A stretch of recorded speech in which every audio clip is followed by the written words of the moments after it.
નમસ્તે વિદ્યાર્થી મિત્રો, હું છું ભાર્ગવ લાઠિયા અને સ્વાગત છે તમારું ફરી પાછું આપણી આ એજ્યુકેશનલ એક્સપર્ટ યુટ્યુબ ચેનલ ઉપર.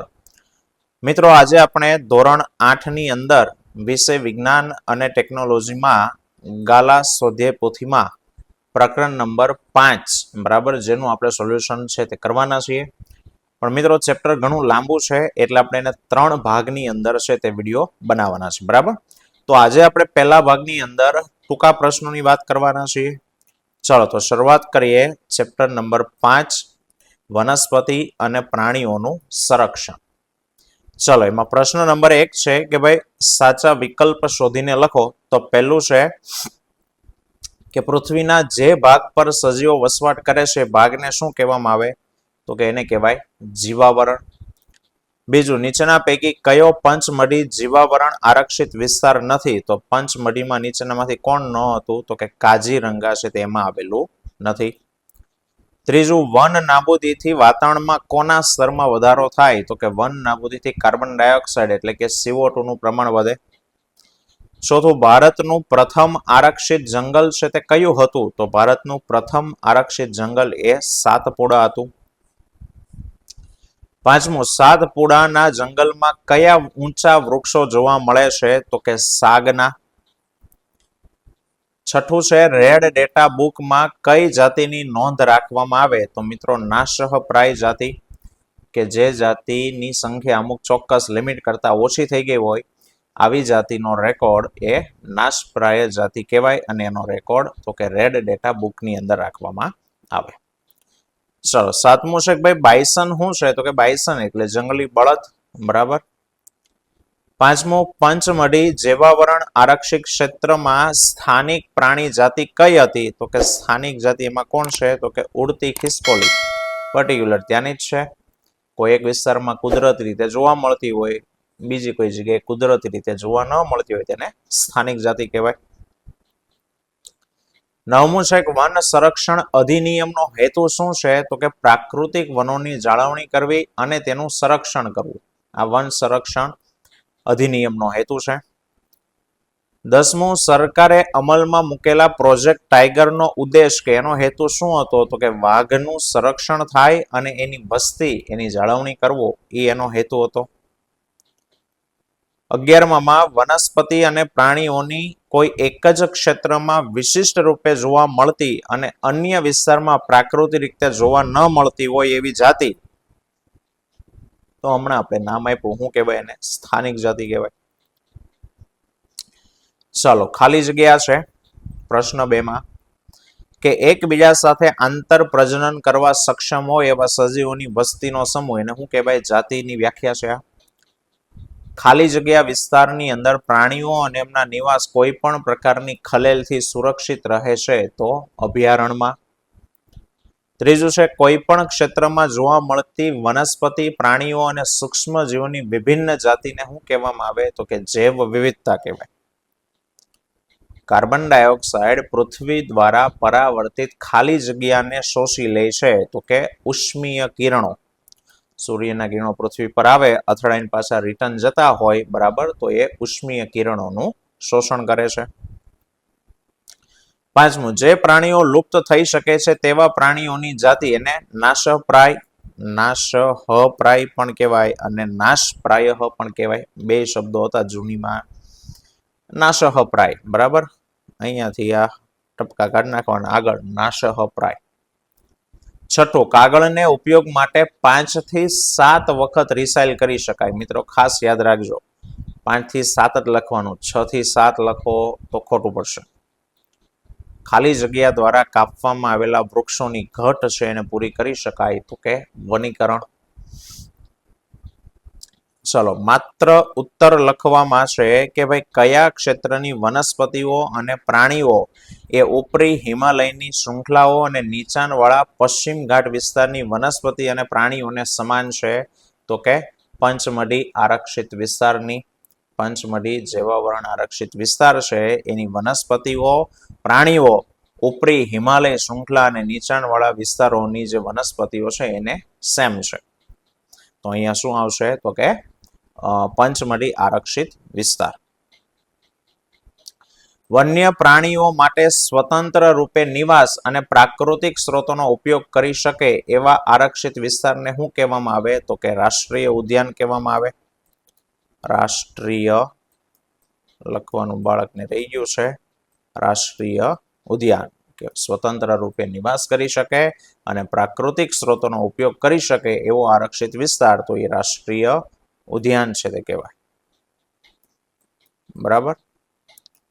ચલો પછી છે ત્રીજું, પંચમઢી આરક્ષિત વિસ્તાર કયા રાજ્યની ઓળખ છે? તો કે પંચમઢી આરક્ષિત વિસ્તાર કોની છે? તો કે મધ્યપ્રદેશ, MP. ચોથું, કયા જંગલમાં ઉચ્ચ પ્રકારના સાગ જોવા મળે છે? તો કે પંચમઢીના જંગલોમાં, બરાબર, અથવા સાતપુડાના જંગલોની અંદર એ ઉચ્ચ પ્રકારના સાગ જોવા મળે છે. સાતપુડા લખો, પંચમઢી લખો, ચાલે. પાંચમું છે, ઉડીને દૂરના અંતરની લાંબી યાત્રા કરતા પક્ષીઓને શું કહેવાય? તો કે યાયાવર પક્ષી અથવા પ્રવાસી પક્ષી કહેવાય. છઠ્ઠું, જંગલના વૃક્ષ કટાઈ કરેલા વિસ્તારને ખલેલ પહોંચાડ્યા વગર રહેવા દેતા ત્યાં પુનઃ જંગલ પ્રસ્થાપિત થઈ જાય તો એને શું કહેવાય? તો કે પુનઃ વનીકરણ. ચલો ખરા ખોટાની વાત કરીએ તો કુદરતી વન નાબૂદીના કારણે વરસાદ અને ભયંકર દુષ્કાળ પડે છે, તો ખરું છે મિત્રો. બીજું, વન નાબૂદીથી પ્રાકૃતિક સંતુલન ખોરવાય, તો એ પણ ખરું છે. વૃક્ષોની માત્રા ઘટવાને કારણે ભૂમિનું ધોવાણ વધે અને ફળદ્રુપતા ઘટે, તો ખરું છે. પચમઢી જીવાવરણ આરક્ષિત ક્ષેત્રમાં ભારતીય વિશાળ ખિસકોલી આવવાને કારણે ઉડતી ખિસકોલીનું અસ્તિત્વ જોખમાયું છે, તો ખોટું છે મિત્રો. પાંચમું, એક જ જાતિના સભ્યો સામાન્ય લક્ષણો ધરાવે છે અને પ્રજનનક્ષમ મીન્સ કે પ્રજનન કરી શકે એવી સંતતિનું નિર્માણ કરી શકે છે, તો ખરું. અને સાતપુડા રાષ્ટ્રીય ઉદ્યાન ભારતનું તૃતીય આરક્ષિત જંગલ છે, તો ખોટું. ભારતનું પહેલું આરક્ષિત જંગલ છે. સાતમું, સજીવોના કુદરતી નિવાસમાં ખલેલ ઊભી થવાથી તેમના અસ્તિત્વની સામે ખતરો ઊભો થાય છે, તો ખરું છે. અને 1 ટન કાગળ બનાવવા માટે 5 થી 7 વૃક્ષોને કાપવામાં આવે, તો મિત્રો એ ખોટું છે. 5 થી 7 વખત કાગળને રિસાયકલ કરી શકાય. વૃક્ષો કેટલા કાપવામાં આવે છે? 17 પૂર્ણ વિકસિત વૃક્ષોને કાપવામાં આવે. ચાલો પ્રશ્ન 5માં એક વાક્યની અંદર ઉત્તરમાં રેડ ડેટા બુક કોને કહેવાય? તો કે નાશપ્રાય જાતિઓનો રેકોર્ડ રાખતી જે બુક છે એને કહેવામાં આવે છે રેડ ડેટા બુક. બીજું, કોઈ પણ 2 અભયારણ્ય અને 2 રાષ્ટ્રીય ઉદ્યાનના નામ આપો. તો એક બોરી અભયારણ્ય છે, બીજું પંચમઢી અભયારણ્ય, અને રાષ્ટ્રીય ઉદ્યાનમાં સાતપુડા અને કાજીરંગા એ રાષ્ટ્રીય ઉદ્યાન.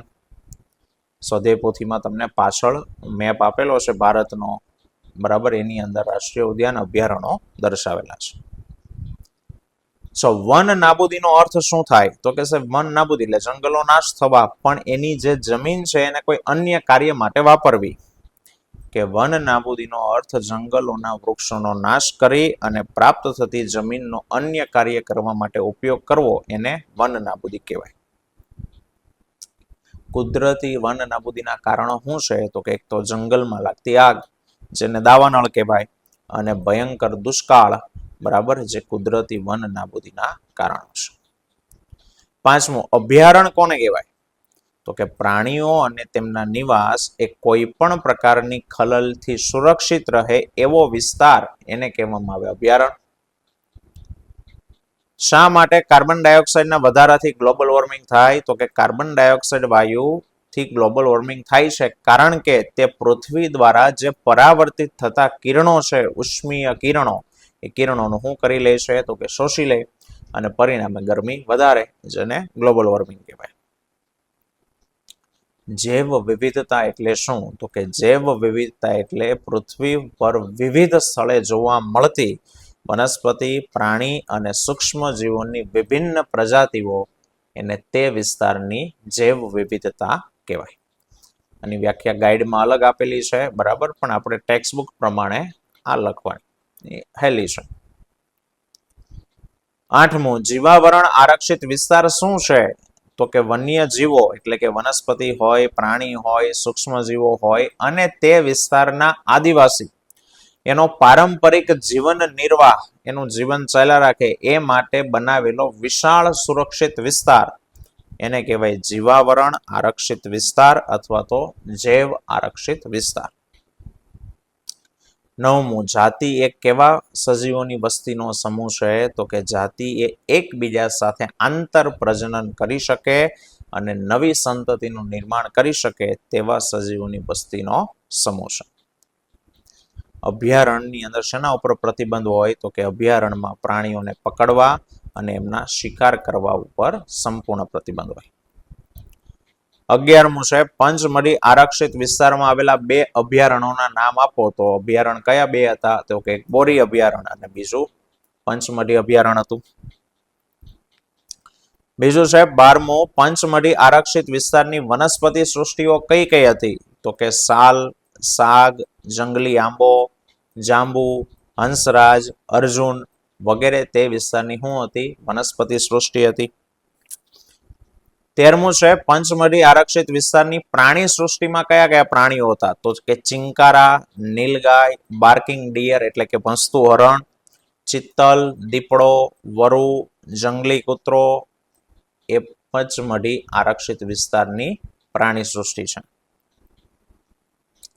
14મું છે સ્થાનિક જાતિ કોને કહેવાય?